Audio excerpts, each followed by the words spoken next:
On est au bureau d'études de l'atelier de décor de l'Opéra de Paris. Dans ce bureau, on est 10 personnes. Il y a 2 implanteuses, 5 dessinateurs projeteurs et 3 ingénieurs. Le but du bureau d'études, ça va être de fournir les plans d'implantation, les plans de fabrication, ainsi que des notices d'exploitation pour le décor.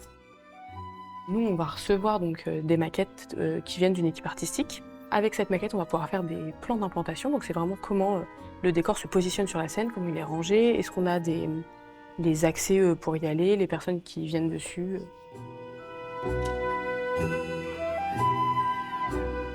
On voit ici le cadre de scène, le plateau et la disposition des éléments de décor. Donc on a un premier plan avec les premières tours, les deuxièmes, celle-là du coup. et bien sûr le troisième plan avec les tours Montaigu et Capulet qui sont censés bouger de cette façon. Donc il y a un effet de translation et on vient renfermer comme ceci.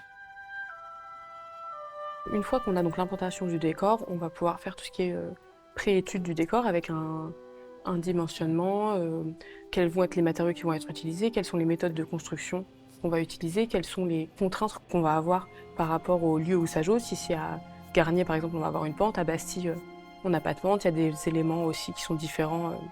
Scéniquement, on ne peut pas utiliser les mêmes choses. À la suite de cette pré-étude, en collaboration avec les dessinateurs, on va pouvoir commencer la conception. Donc là, on a la tour Capulet, donc c'est la modélisation de la tour Capulet. On a une modélisation qui est en 3D, donc on a vraiment tout l'objet, on peut tourner autour, on peut venir regarder ce qui se passe dessous, dessus.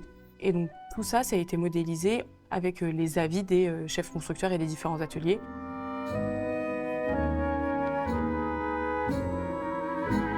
Une fois que c'est validé, on va pouvoir venir faire des plans de fabrication. Et donc les éléments sont fabriqués, ensuite les éléments sont assemblés, soit dans les différents ateliers, soit à l'aire de montage.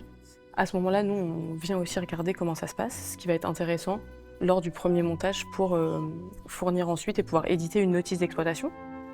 La notice d'exploitation, ça va vraiment être comment on utilise le décor, comment il va être monté, quelles sont ses contraintes, dans quelles conditions on doit l'utiliser. Tout ce genre de choses, c'est le kit pratique du décor.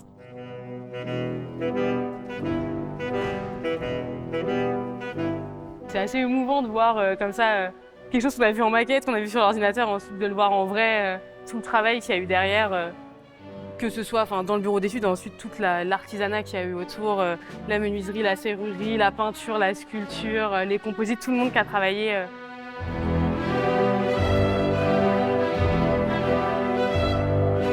En tout cas, je pense que tout le monde a essayé de faire de son mieux pour que ce soit le plus beau, le plus majestueux et que ça montre vraiment tous les savoir-faire de l'Opéra de Paris sans qu'on s'en rende compte.